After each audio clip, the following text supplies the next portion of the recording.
yang sudah hadir pada malam ini di pertemuan Maya. Di sini saya akan memaparkan mengenai budaya positif di sekolah.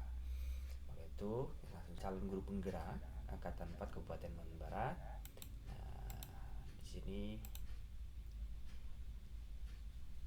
Bapak Ibu akan mencoba kegiatan cobalah buka.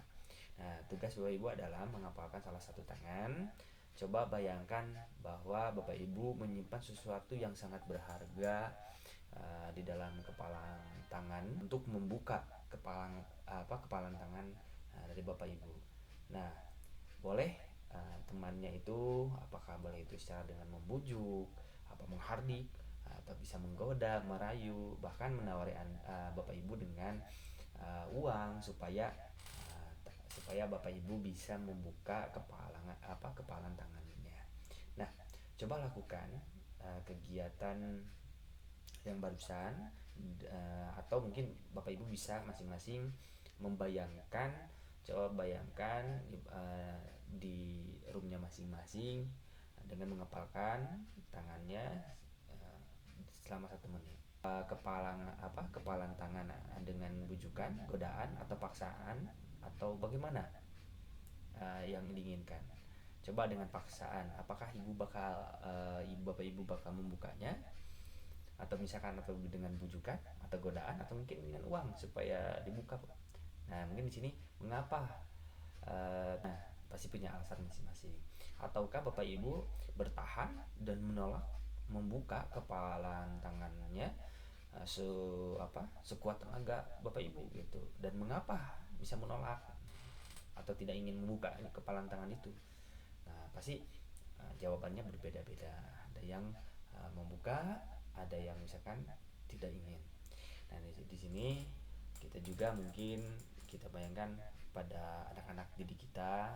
Ada mungkin saya ketika dia memiliki permasalahan, ada yang punya kendala dalam kehidupannya, ada yang mau bercerita dengan rayuan, atau bahkan dia itu tidak ingin menceritakan apapun kepada kita, walaupun dengan cara kita goda, apakah itu dengan bujukan dan sebagainya.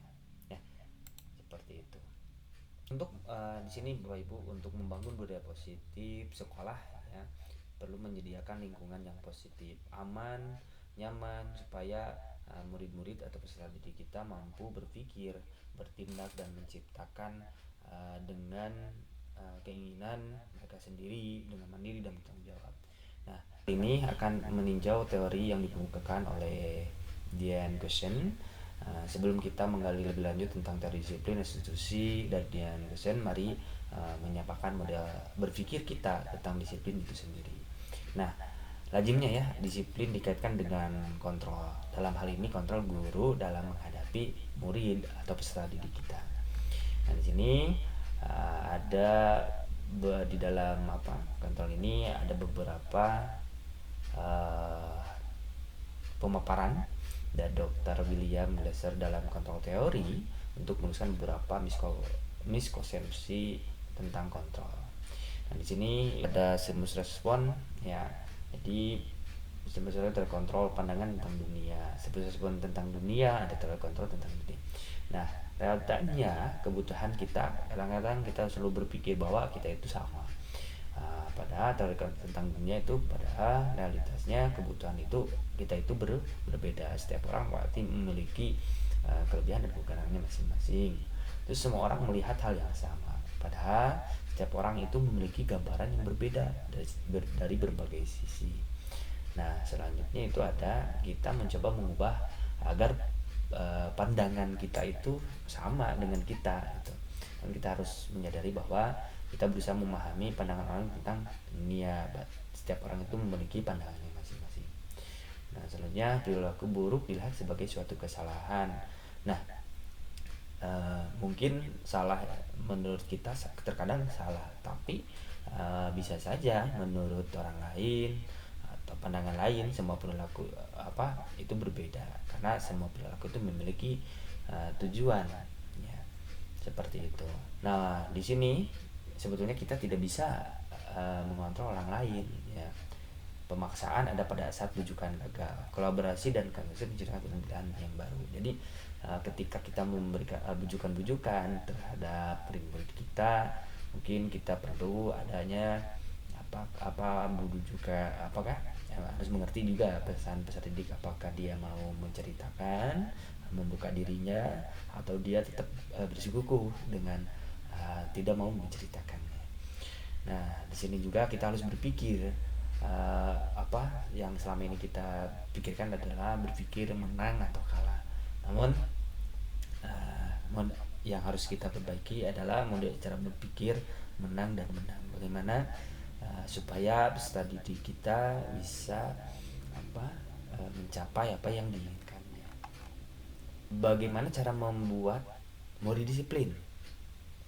Nah, bagaimana Bapak Ibu cara membuat murid disiplin? Nah, mungkin bisa sehari-hari kita di sekolah bisa bayangkan caranya bagaimana. Apakah itu dengan ketegasan, apakah dengan instruksi, apakah dengan aturan-aturan, tata tertib dan sebagainya.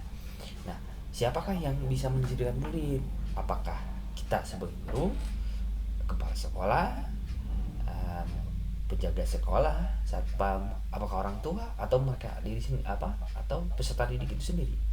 Nah, apakah guru yang bisa mendisiplinkan murid, atau sekolah, atau orang tua murid, atau murid itu sendiri? Mengapa? Nah, mungkin Bapak Ibu memiliki jawabannya masing-masing mengenai bagaimana mendisiplinkan murid kita. Nah, di sini ya materi konsep disiplin positif dan motivasi. Nah, makna kata disiplin.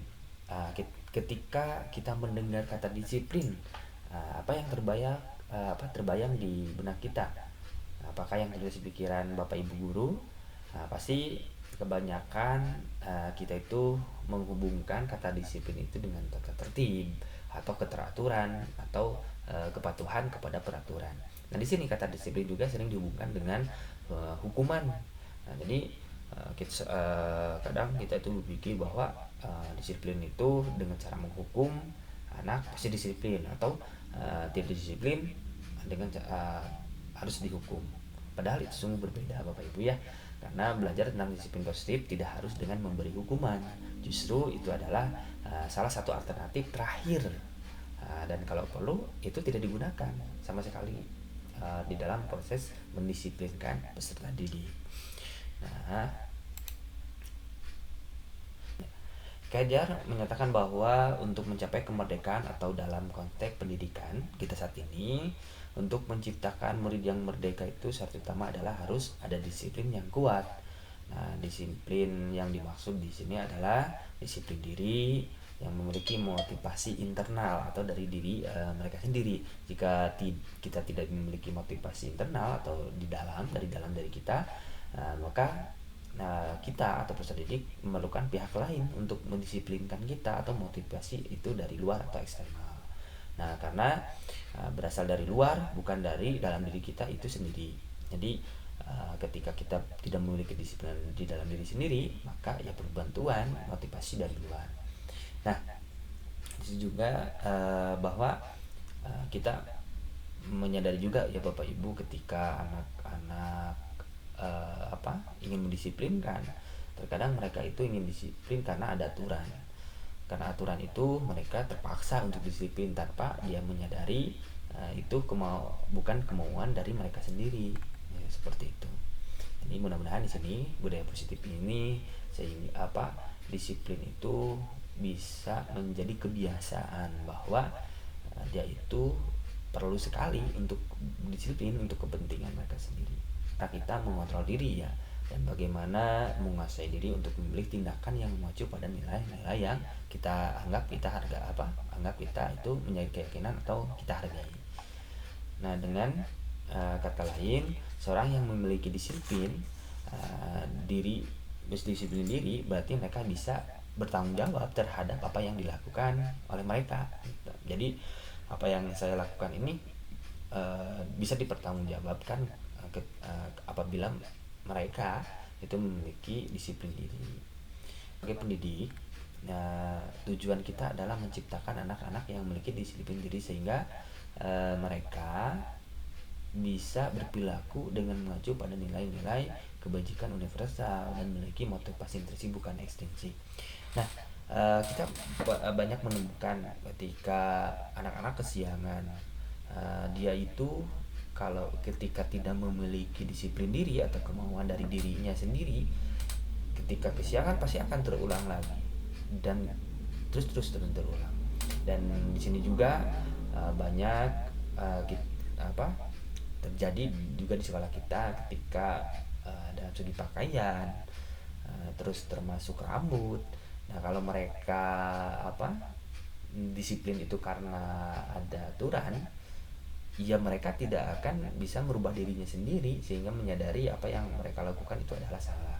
Maka di sini harus bisa menerapkan bahwa hal itu harus bisa mereka membuang sampah di mana saja. Termasuk sekolah kita itu sekolah yang sangat luar biasa, ya sangat luas, itu sampah itu bisa berceceran di mana-mana. Nah, ketika anak membuang sampahnya terlihat oleh kita kan tidak ketika ada guru mungkin akan membuang sampah pada tempatnya, tapi ketika tidak ada guru atau melihat, mungkin dia akan membuang sampah di mana saja kalau dia tidak memiliki disiplin diri. Maka di sini harus perlu menanamkan disiplin diri ini, bagaimana dia menyadari bahwa buang sampah itu tidak baik dan tidak dibenarkan seperti itu. Nah, dia maksudnya dalam bukunya Restructuring School Discipline menyatakan ada 3 alasan motivasi perilaku manusia. Nah, untuk menghindari ketidaknyamanan atau hukuman ini adalah tingkat terendah dari motivasi perilaku manusia. Biasanya orang yang memotivasi perilakunya untuk menghindari hukuman atau ketidaknyamanan akan bertanya, apa yang akan terjadi apabila saya tidak melakukannya? Gitu. Sebenarnya mereka sedang menghindari permasalahan yang mungkin muncul dan berpengaruh pada mereka secara psikologis maupun tidak terpenuhinya kebutuhan mereka. Nah, bila mereka tidak melakukan tindakan tersebut, jadi akan imbalan atau penghargaan dari orang lain. Nah, satu tingkatan di atas yang pertama di sini orang berperilaku untuk mendapatkan imbalan atau penghargaan dari orang lain. Orang dengan motivasi ini akan bertanya, apa yang akan saya dapatkan apabila saya melakukannya? Dan terkadang di sini ketika mereka melakukan disiplin, kadang saya melanggar pasti akan menerima hukuman atau konsekuensi. Nah, di sini ketika saya melakukan buang sampah dengan benar, apakah yang saya dapatkan gitu. Mereka terkadang melakukan sebuah tindakan untuk mendapatkan pujian dari orang lain yang mungkin menurut mereka penting dan mereka penting untuk kualitas mereka. Mereka juga akan melakukan sesuatu untuk mendapatkan hadiah, pengakuan atau imbalan ketika mereka itu melakukan hal yang benar. Nah, seperti itu. Nah, selanjutnya motivasi selanjutnya itu ada untuk menjadi orang yang mereka inginkan dan menghargai diri sendiri. Nah, dengan nilai-nilai yang mereka percaya. Orang dengan motivasi ini akan bertanya, akan menjadi orang yang seperti apa bila saya melakukannya. Jadi seperti itu. Mereka melakukan sesuatu karena nilai-nilai yang mereka yakini dan hargai.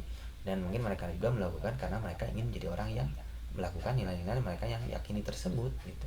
Ini adalah motivasi yang akan membuat seorang memiliki disiplin positif, karena motivasi berperilakunya bersifat internal atau dari dalam dirinya. Jadi ketika saya melakukan atau melakukan nilai-nilai positif, apa yang saya akan dapatkan gitu, atau saya akan menjadi orang yang seperti apa, seperti itu.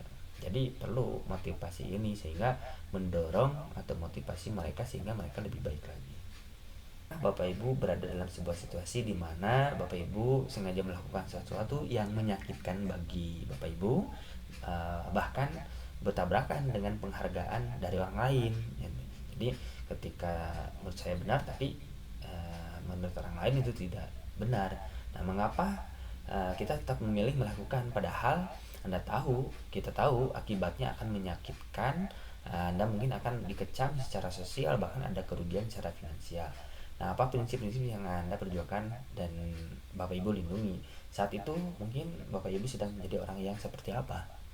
apakah itu orang yang keinginan kita sendiri, padahal itu mungkin berbenturan atau berbeda dengan pendapat orang lain. Nah, disinilah kita harus bisa meluruskan. Nah, selanjutnya keyakinan kelas. Nah, di sini saya akan mengangkat pertanyaan pemantik. Nah, pertanyaan pemantik di sini, mengapa keyakinan kelas? Mengapa tidak peraturan kelas saja? Nah, mengapa adanya keyakinan kelas penting untuk terbentuknya sebuah budaya positif? Bagaimana mewujudkan sebuah keyakinan kelas yang efektif? Nah, Bapak Ibu, mungkin ada beberapa yang perlu digarisbawahi bahwa kita selalu membuat peraturan kelas yang mungkin secara khususnya itu kecilnya itu di kelompok kecilnya itu di kelas. Kelompok besarnya itu mungkin ada peraturan ada sekolah. Nah, kita lanjut. Nah, di sini, nah, Bapak Ibu, mengapa keyakinan kelas? Mengapa tidak peraturan kelas saja? Seperti itu. Nah, adalah mengapa kita memiliki peraturan tentang penggunaan, kita ambil contoh penggunaan helm pada saat mengendari kendaraan roda 2 atau motor. Kemungkinan jawaban kita adalah untuk keselamatan. Nah, pertanyaan berikut adalah mengapa kita memiliki peraturan tentang penggunaan masker dan mencuci tangan setiap saat? Mungkin jawaban kita adalah untuk kesehatan dan atau keselamatan. Nah, nilai-nilai keselamatan atau kesehatan inilah yang kita sebut sebagai suatu keyakinan, yaitu nilai-nilai kebajikan atau prinsip universal yang disepakati bersama-sama secara universal, lepas dari latar belakang suku, negara, bahasa maupun agama. Nah, menurut Gosen tahun 1998, suatu keyakinan akan lebih memotivasi ya seorang diri dalam memotivasi secara instinktif. Jadi akan keyakinan ini akan motivasi mereka sendiri gitu, bahwa ketika kita menyepakati sesuatu, dari dia bersemangat untuk menjalankan keyakinannya daripada hanya sekedar mengikuti serangkaian peraturan. Nah, seperti murid-murid pun demikian, Bapak Ibu, mereka perlu mendengarkan dan mendalami tentang suatu keyakinan daripada hanya mendengarkan peraturan-peraturan yang banyak gitu, yang mengatur mereka harus berperilaku begini atau begitu. Nah, seperti itu. Nah, kemarin saya pernah mencoba keyakinan kelas ini di kelas, bagaimana peserta didik ini supaya mereka meyakini keyakinan kelas itu seperti apa di kelas. Seperti mereka meyakini bahwa harus mengumpulkan tugas tepat waktu gitu. Namun di sini juga menjadi kendala ya Bapak Ibu, ketika dia ada beberapa mapel harus mengumpulkan dan dalam waktu yang sama. Nah, mereka juga meyakini membuat kesepakatan kelas juga ketika dia ada keinginan mereka untuk ada penambahan waktu untuk mengumpulkan tugas.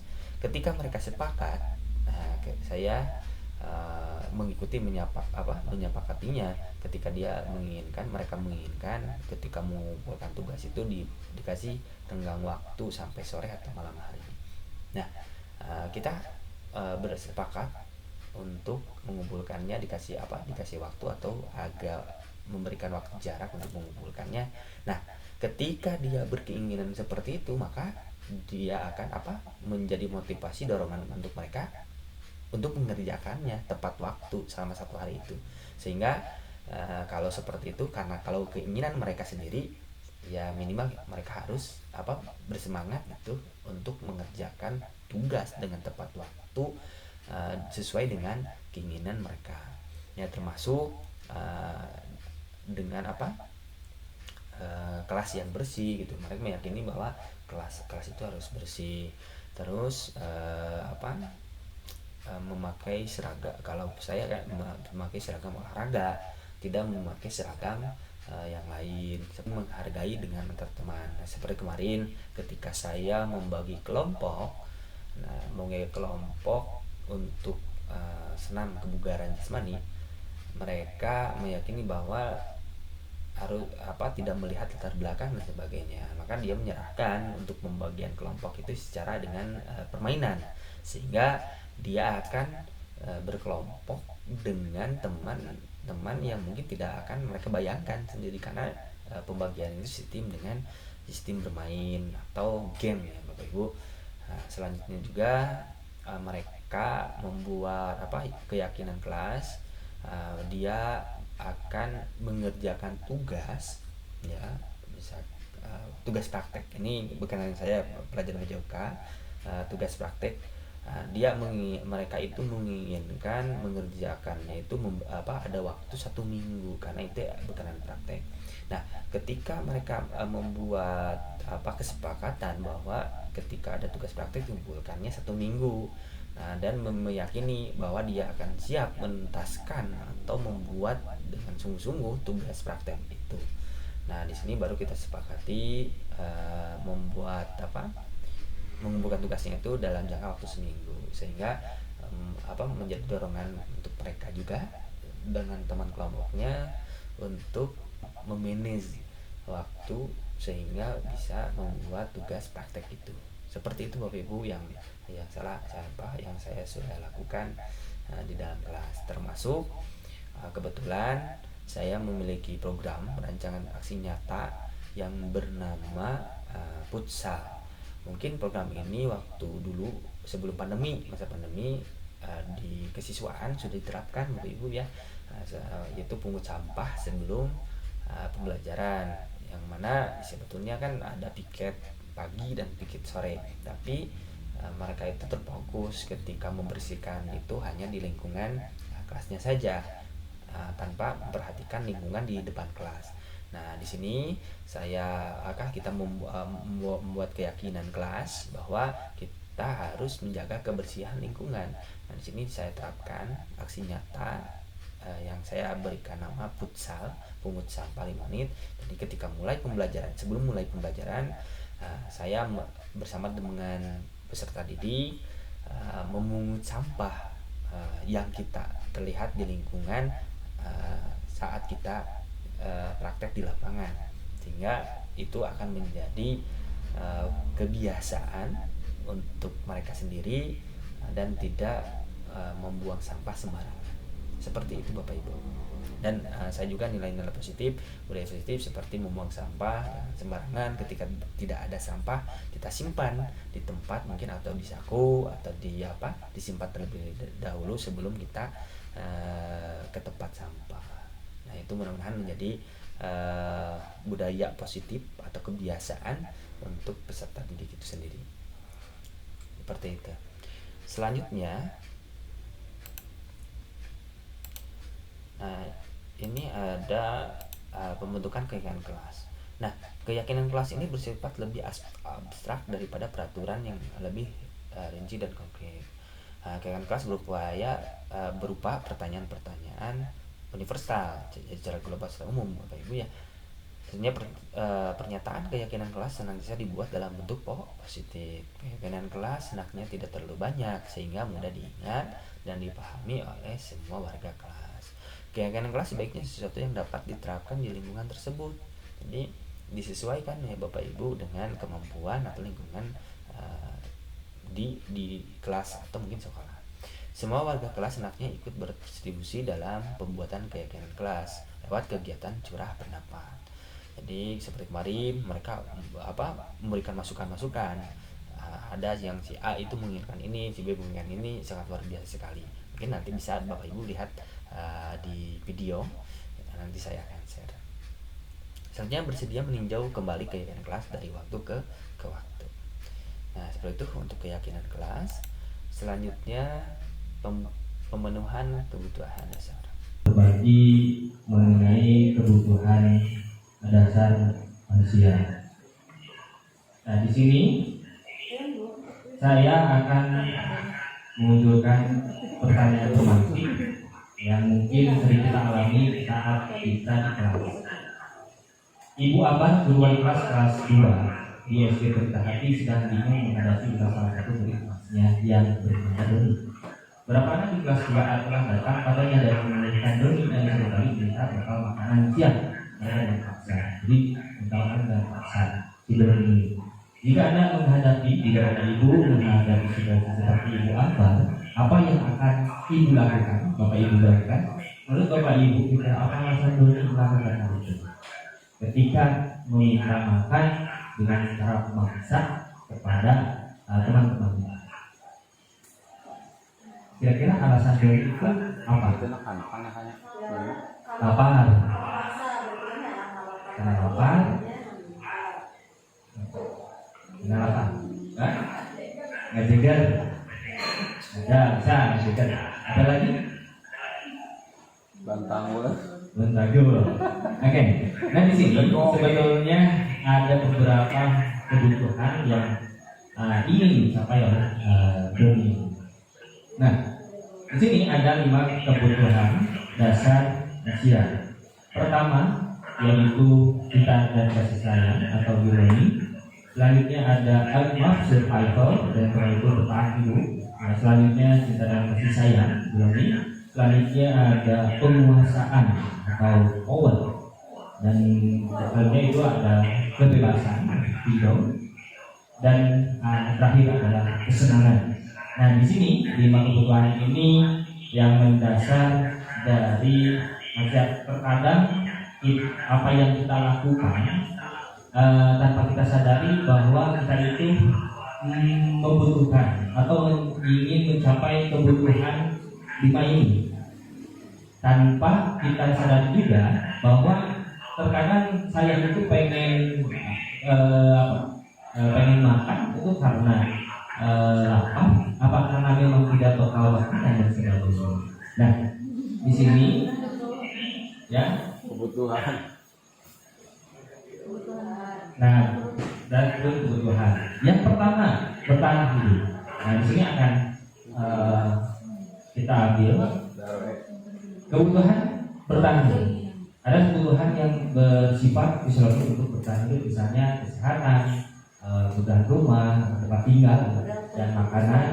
Nah di sini juga disebutkan ya sebagai bagian dari proses reproduksi termasuk kebutuhan untuk tetap bertahan hidup. Komponen fisiologis pada kebutuhan ini meliputi kebutuhan akan bertahan. Nah dalam kasus Doni ini ya, di dalam kasus Doni ini, nah tadi ada rasa lapar, gitu. Kedua yang tadi tidak bawa bekal makan.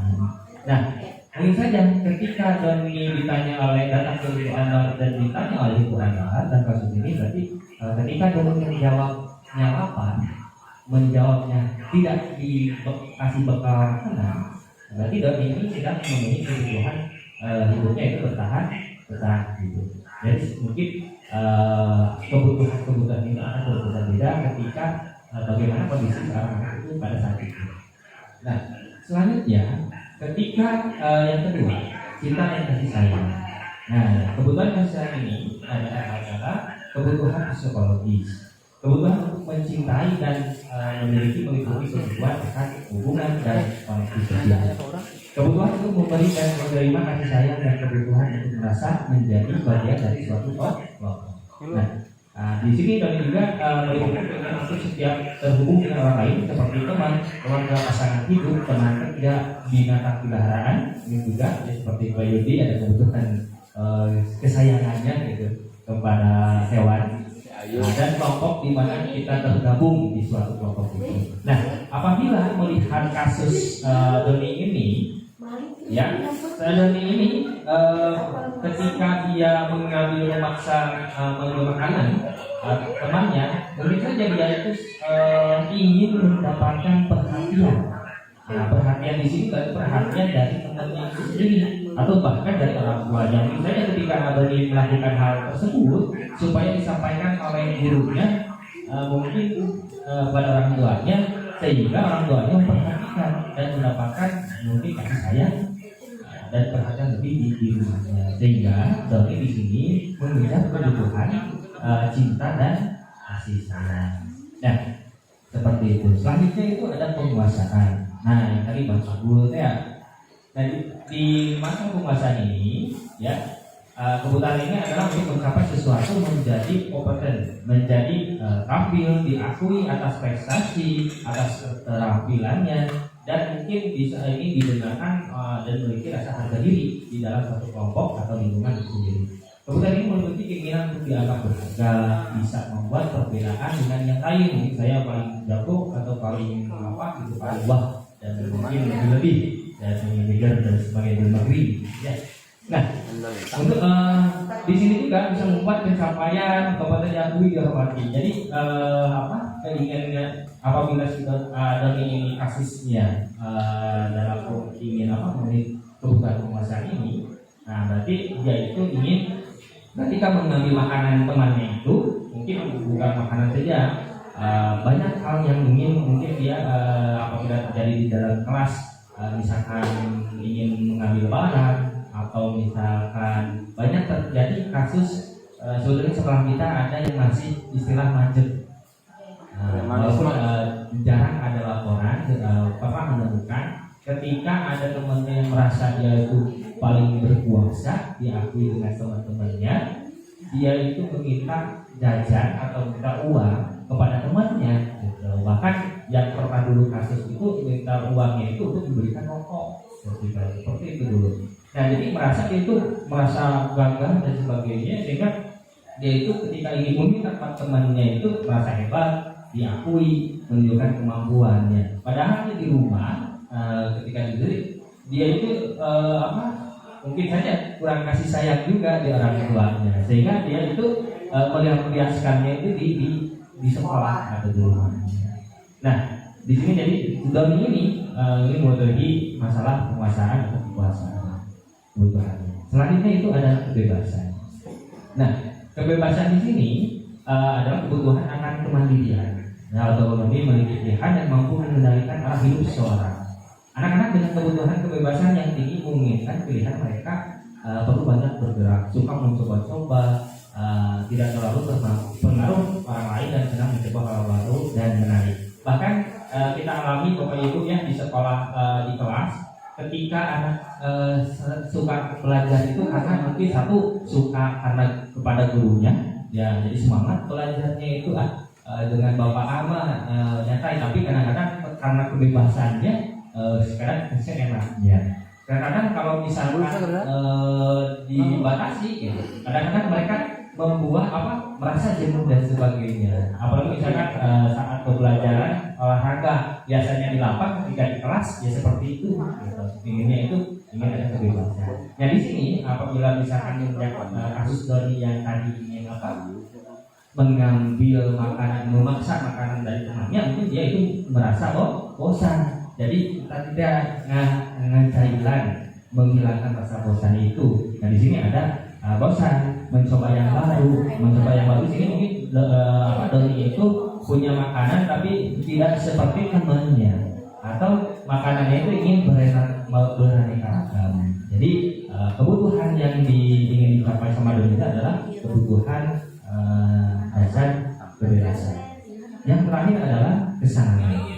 Nah, kesenangan di sini, ya, kesenangan di sini adalah kebutuhan mencari kesenangan bermain dan tertawa. Bayangkan hidup tanpa kenikmatan apapun, betapa menyedihkannya itu hidup kita.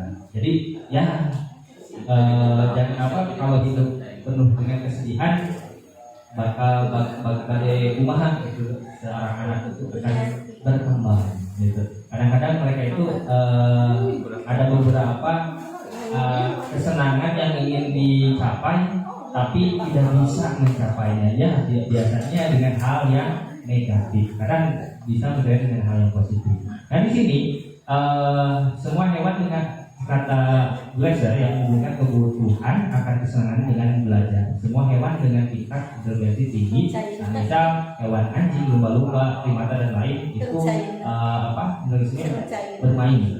Saat mereka bermain, mereka mempelajari keterampilan hidup yang penting. Jadi manusia itu tidak jauh berbeda dengan hewan. Ini menurut Glaser. Nah, di sini apabila misalnya mengenai kasus dan memaksa makanan ini, berarti Doni itu satu iseng, kedua melucu, ya jadi ngisengan temenan meminta supaya dia itu mengherian atau melihat ekspresi temannya ketika diminta atau ekspresi lucu dan sebagainya. Nah itu banyak hal-hal yang diinginkan doni ini ya. Jadi apakah ingin di mengalucu nasa kelas gitu, ngarep ocon namanya, tapi ocon kadang-kadang menyinggung teman-teman. Nah di sini kesenangan di sini doni ini ada beberapa keinginan yang sering ditemui di kelas, yang waktu itu saya juga waktu di kelas ini pernah menemukan. Jadi anak ini ada realita di waktu itu pernah pengalaman kelas, dia ini ingin diakui temannya sehingga dia tuh selalu ngabodor di nama ngahurui di kelas teh.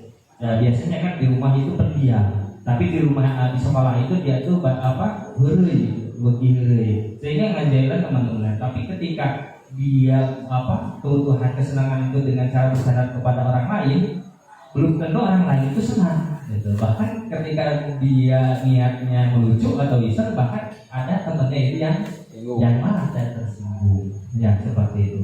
Nah jadi menurut di dalam materi kebutuhan dasar ini, jadi bahwa dunia berkualitas di luar kertas itu ada tempat khusus di mana pikiran kita menyimpan gambaran dari semua yang kita inginkan. Bisa berisi orang-orang, hal-hal dan apa saja yang terbaik dalam hidup Anda dan membuat Anda merasa bahagia dan terpenuhi kebutuhan dasarnya. Jadi menurut Dr. William Glasser menyebutkan seperti semacam album foto, sehingga isinya tidak akan terlalu banyak ya. Jadi setiap orang itu akan berbeda-beda kebutuhan hidupnya. Jadi untuk memenuhi kebutuhan hidupnya, terkadang kita itu tidak bisa dengan hal positif, dia bisa melakukannya melalui dengan hal yang negatif. Nah, jadi mungkin seperti itu. Sini ya, selanjutnya 5 posisi kontrol pertanyaan pemantik. Bacalah kasus di bawah ini dan cobalah jawab pertanyaan-pertanyaan yang tersedia. Tisa dan Hana dipanggil masuk ke ruangan Ibu Dewi, kepala sekolah SMA Makmur. Ibu Dewi baru saja mendapatkan pengaduan dari Ibunda Tisa bahwa Hana menggunakan kata-kata kasar dan merendahkan Tisa di sosial media. Nah, Anto jarang sekali hadir di pembelajaran jarak jauh, dan pada saat hadir pun Anto seringkali menggunakan kata-kata kasar di kolom chat, mengejek teman-temannya. Hal ini sudah sangat mengganggu, dan beberapa orang tua murid yang mengikuti pembelajaran daring mengeluhkan tentang perilaku Anto di pembelajaran jarak jauh. Nah, kasus-kasus di sini mungkin pernah juga mungkin saja kita alami ya Bapak Ibu dengan peserta didik. Ya, kita lanjut. Nah, di sini Bapak Ibu ada 5 posisi kontrol. Yang pertama adalah guru sebagai penghukum, guru sebagai pembuat rasa bersalah, ada guru sebagai teman, dan guru pengontrol, dan guru sebagai manajer. Nah, di sini ada beberapa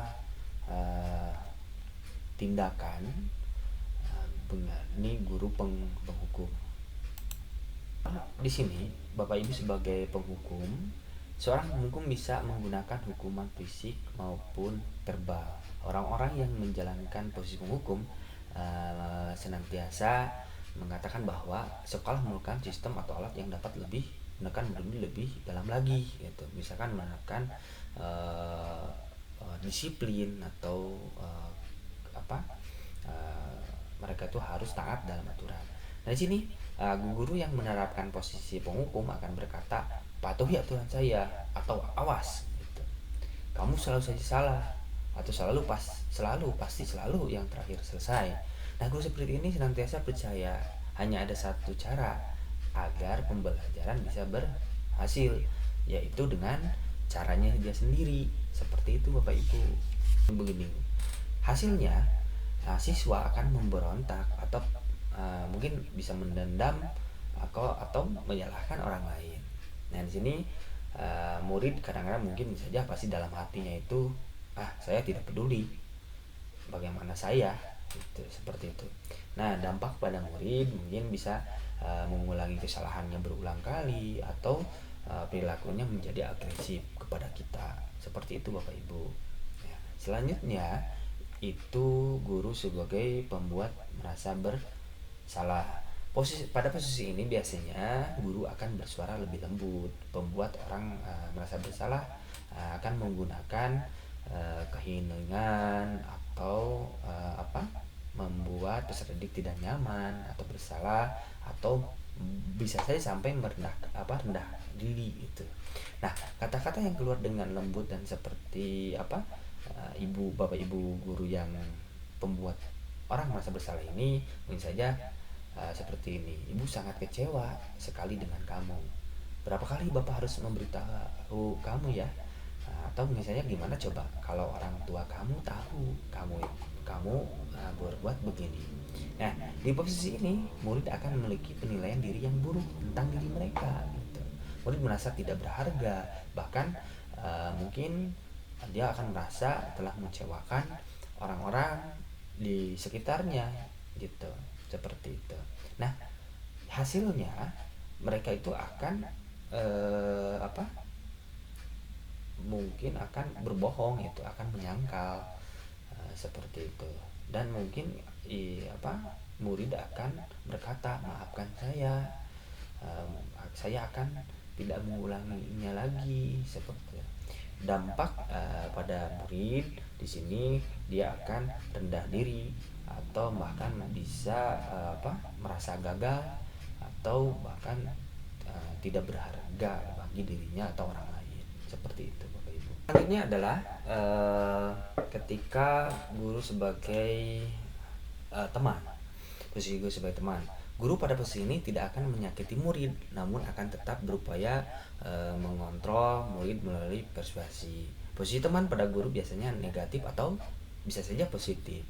Positif di sini berupa hubungan baik yang terjalin antara guru dan murid. Nah, guru di posisi teman ini biasanya menggunakan hubungan baik dengan cara humor untuk mempengaruhi peserta didiknya. Bahkan mungkin bisa guru ini akan berkata, ayo bantulah demi bapak ya, atau demi ibu. Ayo ingat ingat kalau tidak bantuan bapak selama ini, mungkin kamu tidak akan seperti ini gitu. Atau ya sudahlah, kali ini tidak apa-apa, nanti bapak atau ibu bantu bereskan. Nah, seperti itu Bapak Ibu ya, positifnya. Nah, hal negatif dari posisi teman adalah bila suatu saat kita tidak membantu peserta didik kita yang mungkin dianggap teman, mereka akan kecewa. Mereka akan berkata, saya pikir bapak ibu itu teman saya, ternyata tidak bisa membantu saya. Nah, murid akan merasa dikecewakan, mungkin tidak mau lagi berusaha. Nah, hal yang mungkin timbul adalah murid hanya akan bertindak untuk guru tertentu saja. Jadi dia itu akan mau bertindak atau menuruti guru yang mungkin menurut dia itu temannya atau dekat dengan kita, sehingga tidak menghiraukan guru yang lain. Nah, di sini murid akan tergantung ya, Bapak Ibu, akan tergantung pada kita, karena mungkin ya guru yang menurut dia teman, yang mungkin akan merasa dia mengerti dengan posisinya mereka saat ini. Nah, di sini hasilnya itu mereka akan ketergantungan ya Bapak Ibu, dan dampak pada muridnya, dia itu tidak akan mandiri, terus dia itu tidak akan bisa memutuskan apa yang mungkin mereka akan lakukan selanjutnya, seperti itu. Nah, selanjutnya sebagai pemantau atau monitor ya. Nah, di sini atau mengontrol gitu. Nah, di sini berarti guru pada saat itu berarti guru sebagai seorang pengawas, terus bertanggung jawab atas perilaku orang lain yang kita awasi gitu. Posisi memantau berdasarkan pada peraturan-aturan dan konsekuensi dengan menggunakan sanksi atau konsekuensi. Nah, kita dapat memisahkan ya Bapak Ibu hubungan pribadi kita dengan murid. Sebagai seorang yang menjalankan posisi pemantau, mungkin yang keluar dari kata-kata dari seorang guru sebagai pemantau ini adalah peraturan apa yang mungkin kalian lakukan atau kalian langgar, apa yang telah kamu lakukan gitu, sanksi atau kasus apa apabila kalian itu melakukan ini gitu. Nah, seorang pemantau sangat mengandalkan perhitungan, catatan atau data-data dari perilaku seseorang. Nah, posisi ini akan menggunakan data-data yang mereka miliki gitu. Posisi monitor sendiri berawal dari teori stimulus respon yang menunjukkan tanggung jawab guru dalam mengontrol murid. Nah, di sini mungkin peserta didik akan hasilnya itu peserta didik akan menyesuaikan bila diawasi. Jadi mereka akan berperilaku baik kalau mereka itu sedang diawasi. Terus murid akan berkata, saya akan dapat apa ketika melakukan hal itu. Nah, terus selanjutnya jika sudah melakukan hal itu, apa yang saya dapatkan? Akan bertanya seperti apa? Akan berkata seperti itu. Nah, dampaknya pada murid jadi meniti beratkan pada dampak pada diri sendiri, mendapatkan hadiah atau mendapatkan hukuman. Jadi tergantungannya Bapak Ibu. Nah, selanjutnya ini adalah guru sebagai manajer. Ya, sebenarnya di sini adalah posisi terakhir. Manajer adalah posisi mentor di mana guru berbuat sesuatu bersama dengan murid. Jadi mempersilahkan murid untuk mempertanggungjawabkan perilakunya, mendukung murid agar dapat menentukan solusi atas permasalahan mereka sendiri. Nah, jadi di sini Bapak Ibu ketika menjadi si manajer, kita bersama-sama dengan peserta didik mencari solusi yang terbaik supaya mereka itu bisa menemukan jalan yang terbaik untuk mereka. Nah, di sini seorang guru yang sebagai manajer biasanya akan berkata, apa yang kita yakini atau kembali keyakinan atau apakah kamu yakininya ketika kamu melakukan itu. Terus juga apakah kamu bisa memperbaikinya ketika kamu melakukan hal itu. Mungkin pertanyaan kata-kata seperti itu akan muncul dari guru sebagai manajer. Nah, jika kamu memperbaiki ini, hal ini menunjukkan apa tentang dirimu. Terus ada kata lagi misalnya, apa rencana kamu untuk memperbaiki hal ini. Nah, jadi di sini Bapak Ibu sebagai manajer akan memberikan kesempatan atau memberikan stimulus pada peserta didik untuk mencari solusi sesuai dengan kemampuan mereka. Nah, tugas seorang manajer bukan untuk mengatur perilaku seseorang gitu. Jadi kita membimbing murid untuk dapat mengatur dirinya sendiri gitu. Seorang manajer bukannya memisahkan murid dari kelompoknya, tetapi mengembalikan murid tersebut kepada kelompoknya dengan lebih baik lagi dan lebih kuat. Seperti itu Bapak Ibu. Ya. Jadi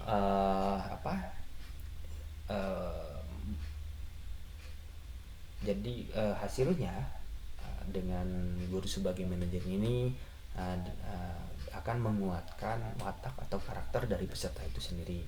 Mungkin murid juga akan berkata, bagaimana caranya agar saya bisa memperbaiki keadaan ini gitu. Jadi mereka punya inisiatif, punya solusi sendiri. Selanjutnya dampak pada murid yaitu mengevaluasi diri, bagaimana dia akan menjadi pribadi yang lebih baik lagi. Nah, di sini ya Bapak Ibu, posisi manajer ini sangat sangat baik apabila diterapkan oleh Bapak Ibu guru di sekolah seperti itu. Nah, selanjutnya itu yang terakhir adalah segitiga institusi. Di sini ada pertanyaan pemantik. Bapak Ibu, apa ada yang Anda lakukan bila dalam sebuah acara pesta ulang tahun teman Bapak Ibu memecahkan gelas? Apakah Anda akan membiarkan dia membayar harga gelas yang dipecahkannya? Nah, pertanyaan kedua adalah, Anda sudah janji bertemu dengan teman Anda, namun ternyata dia juga memiliki janji penting bertemu orang lain di tempat lain, dan Anda terpaksa naik taksi untuk menemui teman Anda di tempat itu. Apakah Anda akan meminta teman Anda membayar biaya taksi Anda untuk menuju ke tempat tersebut? Nah, selanjutnya pertanyaan ketiga, pegawai Anda membuat kesalahan yang menyebabkan kerugian finansial pada perusahaan. Pegawai tersebut menawarkan untuk bekerja lembur tanpa bayaran. Apakah Anda sebagai pemilik perusahaan akan menerimanya? Nah, ini kejadian ini bisa saja sering terjadi ya Bapak Ibu terhadap peserta didik ketika melakukan kesalahan. Apakah dia harus memperbaikinya, apakah dia harus menebus dosa-dosanya, atau dia akan minta maaf dan sebagainya. Nah, lanjut. Nah, di sini ada segitiga restitusi ya Bapak Ibu, di mana bila ada seseorang berbuat salah pada kita ketika mereka menawarkan sebuah tindakan untuk memperbaiki kesalahan mereka, kemungkinan besar jawaban Anda atau kita adalah akan menolak semua tawaran itu dan akan bilang tidak usah, tidak apa-apa, lupakan saja. Nah, kebiasaan kita selama ini bila ada yang berlaku salah pada kita adalah langsung memaafkannya atau membuat mereka tidak nyaman. Kita cenderung untuk berfokus pada kesalahan daripada mencari cara bagaimana mereka untuk memperbaiki diri mereka sendiri. Nah, jadi kita lebih fokus pada bagaimana cara mereka membayar ketidaknyamanan yang disebabkan oleh kesalahan mereka. Nah, di sini terjadi Bapak Ibu guru ketika anak melakukan kesalahan tanpa kita ketahui kenapa mereka itu melakukan kesalahan tersebut. Misal kesiangan datang ke sekolah, misalnya kesiangan. Terkadang kita langsung menghukumnya, menghardiknya, harus melakukan A, B, C dan sebagainya tanpa kita ketahui ketika anak kesiangan itu mungkin saja di rumahnya itu dia mengalami kendala, bisa saja seperti itu. Atau ketika dia melakukan pelanggaran di sekolah atau melakukan hal-hal yang tidak sesuai, mungkin saja mereka memiliki alasannya masing-masing ketika berbuat seperti itu. Nah, Bapak Ibu bisa lihat di segitiga restitusi ya di sini ya. Dari sini restitusi ini apa sih gitu. Restitusi ini sebuah cara menanamkan disiplin positif pada murid. Jadi restitusi adalah proses menciptakan kondisi bagi murid untuk memperbaiki kesalahan mereka sehingga mereka bisa kembali pada kelompok mereka dengan karakter yang lebih kuat. Nah, restitusi juga adalah proses kolaboratif yang mengajarkan murid untuk mencari solusi untuk masalahnya dan membantu murid berpikir tentang orang seperti apa yang mereka inginkan dan bagaimana mereka harus memperlakukan orang lain. Nah, di sini banyak kasus ya Bapak Ibu di sekolah. Kemarin saya juga sudah membuat praktek restitusi ini kepada nah, di sini juga ada ciri-ciri restitusi yang membedakan dengan program disiplin lainnya. Nah, restitusi bukan untuk menebus kesalahan, namun untuk belajar dari kesalahan, Bapak Ibu. Ya, sebenarnya restitusi itu untuk memperbaiki hubungan, di mana hubungan ini untuk membantu murid-murid untuk menjadi seperti apa dan bagaimana mereka ingin diperlakukan seperti itu. Jadi membuat kenyamanan pada murid seperti itu. Restitusi adalah tawaran, bukan paksaan. Dan restitusi menuntut untuk melihat ke dalam dirinya. Jadi di sini antara tindakan murid ketidaksetaraan antara tindakan murid yang berbuat salah dengan keyakinan mereka tentang orang seperti apa yang mereka inginkan ketika mereka itu membuat salah. Nah, mungkin saja membimbing prosesnya. Nah, bisa dilihat ya Bapak Ibu di dalam sekitar restitusi di sini ketika menstabilkan identitas. Nah, di sini menstabilkan identitas di sini kita pertama menanyakan setiap orang pasti pernah melakukan kesalahan. Jadi di sini stabilkan identitas mereka. Kamu bukan satu-satunya yang pernah melakukan ini. Jadi stabilkan dulu identitasnya supaya mereka merasa nyaman, tidak menyalahkan dirinya sendiri. Nah, selanjutnya itu adalah validasi tindakan yang salah. Nah, di sini Bapak Ibu bisa bertanya, adakah cara yang lebih efektif untuk mendapatkan apa yang kamu butuhkan ketika melakukan kesalahan itu? atau kamu tentunya punya alasan mengapa kamu melakukan itu. Misal satu kasus anak itu kesiangan, nah pasti anak itu tentunya memiliki alasan kenapa anak itu kesiangan, ya, seperti itu. Selanjutnya menanyakan keyakinan. Nah, keyakinan kelas apa yang telah kita sepakati? Misal ketika telat, peserta didik kita telat, maka dia itu tidak mendapatkan materi secara utuh, hanya setengahnya saja, atau bahkan dia tidak bisa mengerjakan tugas-tugas ketika dia telat. Selanjutnya, kamu ingin menjadi orang seperti apa? Tanyakan keinginan mereka mau seperti apa, apakah dia itu punya cita-cita ingin menjadi seperti apa dan sebagainya. Nah, di sini Bapak Ibu carikan solusi yang terbaik untuk mereka sehingga mereka bisa merubah diri menjadi lebih baik lagi, dan dia menyadari apa yang mereka lakukan. Nah, seperti itu Bapak Ibu bisa melihat. Nanti saya tayangkan video bagaimana saya melaksanakan sekitar solusi yang saya terapkan, termasuk kan pemaparan dari saya. Terima kasih kepada Bapak Ibu guru atas waktunya. Jadi sekarang kita akan membuat kelas yang mana kalian belajar ini menunjukkan kalian bisa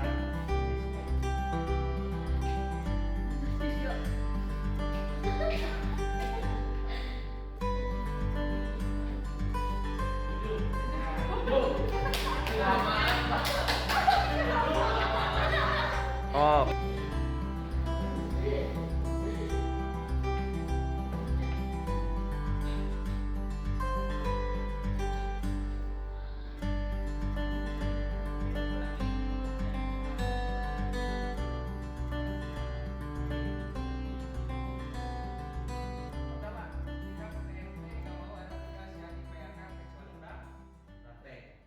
Bagaimana Rizkan kabarnya? Alhamdulillah Pak, baik. Selama ini di Rizkan kegiatannya apa di rumah? Kegiatannya mungkin bantu-bantu ibu jualan sama bersih-bersih rumah aja Pak. Nah, kenapa Rizkan dipanggil ke sini sama Bapak? Kemarin kan Rizkan sudah berjanji udah beberapa kali ya.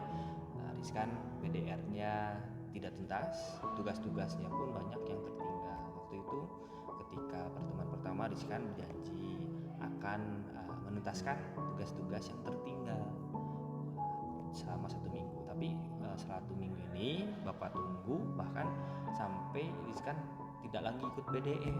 Nah, kan ini jadi kendala.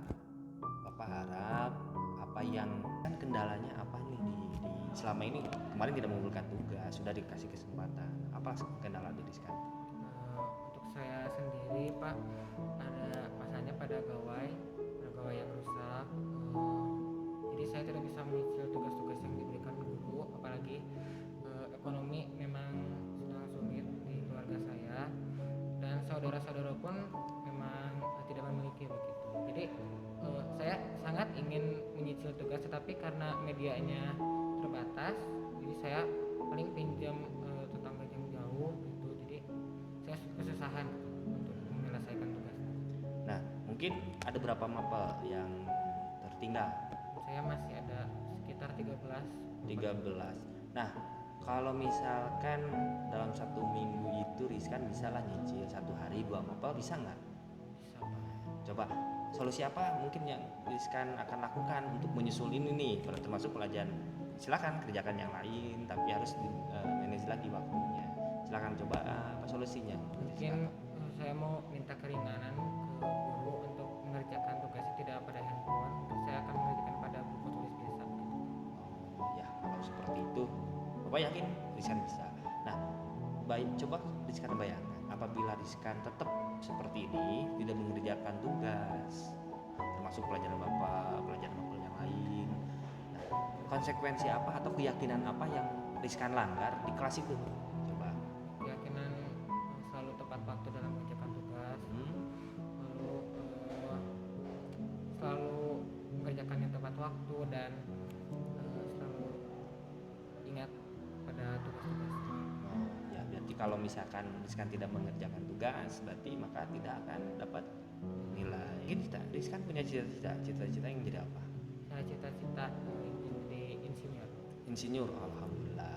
Nah, maka itu kalau Rizkan punya cita-cita, berarti Rizkan harus berusaha mengejar cita-cita itu, karena mengejar cita-cita tidak seperti membalikkan telapak tangan, harus ada proses yang dilalui. Bapak yakin proses tidak akan mengkhianati hasil. Maka Rizkan berusaha lebih baik, jangan menyerah, karena Bapak yakin juga kelebihan dari Rizkan adalah kelemahan dari orang lain, dan kelemahan dari Rizkan juga mungkin saja kelebihan dari orang lain itu juga. Ya, siap Pak? Ya Pak. Nah, sekarang silahkan Bapak tunggu tugasnya, dikasih kesempatan Rizkan lebih baik lagi. Siap? Siap. Oke, terima kasih Rizkan. Selamat pulang. Hati-hati di jalannya.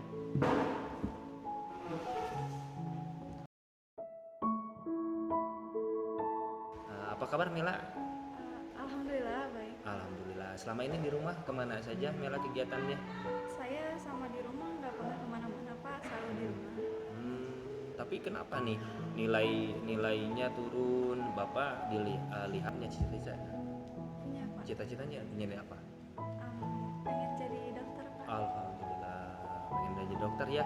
Nah, jadi dokter ini kan tidak mudah ya, Mela harus belajarnya harus rajin, terus mencari ilmu yang lain, belajar tambahan, mungkin saja kursus, bimbel dan sebagainya. Karena kalau Mela punya cita-cita, pasti cita itu akan kita itu akan berusaha untuk mencapai cita-cita, betul tidak? Nah, harus seperti itu. Jadi kalau kita punya cita-cita tapi tidak ada kemauan, tidak ada tindakan, ya akan sia-sia, tidak akan kekejar cita-citanya. Jadi Bapak harapkan kalau Mela punya cita-cita, kejarlah ya, lewati prosesnya, nikmati prosesnya, karena mengejar cita-cita tidak semudah membalikan telapak tangan. Bapak yakin di diri Mela memiliki potensi ya yang terpendam. Bapak yakin ya, kalau misalkan gantilah waktu hal-hal yang menghilangkan kejenuhan ini dengan hal-hal yang positif, misalnya apakah belajar dengan teman, kerja kelompok, sehingga tidak jenuh pelajarannya. Apalagi misalnya Mela ingin jadi dokter nih, bisa saja gabung di kegiatan di luar yang berkaitan dengan kesehatan, seperti itu ya. Siap? Siap. Bapak yakin Mela bisa, karena mungkin saja kelemahan Mela bisa jadi kelebihan orang lain, tapi kelemahan orang lain adalah kelebihan dari Mela sendiri. Oke, siap? Siap. Nah, kalau siap, Bapak tunggu tugas-tugasnya, mudah-mudahan Mela berhasil, Bapak doakan yang terbaik, dan Bapak tunggu tugas-tugasnya. Nah, kita tuntaskan bersama, kita carikan solusi bersama-sama. Oke, siap? Siap. Siap. Boleh, silakan pulang. Terima kasih Mela. Terima Semangat kasih, Pak. Mela. Assalamualaikum. Halo, assalamualaikum warahmatullahi wabarakatuh. Perkenalkan, nama saya Mela Melawati dari 11 MIPA 3. Setelah menjalankan segitiga restitusi bersama dengan Pak Irfan, alhamdulillah saya kembali mendapatkan semangat belajar lagi dan termotivasi kembali untuk meraih cita-cita yang saya inginkan. Selain itu, saya dapat mengungkapkan apa yang menjadi kendala bagi diri saya, serta mendapatkan solusi-solusi terbaik atas kendala yang saya hadapi, tanpa merasa saya dihakimi ataupun disalahkan. Sekian dari saya, terima kasih. Assalamualaikum warahmatullahi wabarakatuh.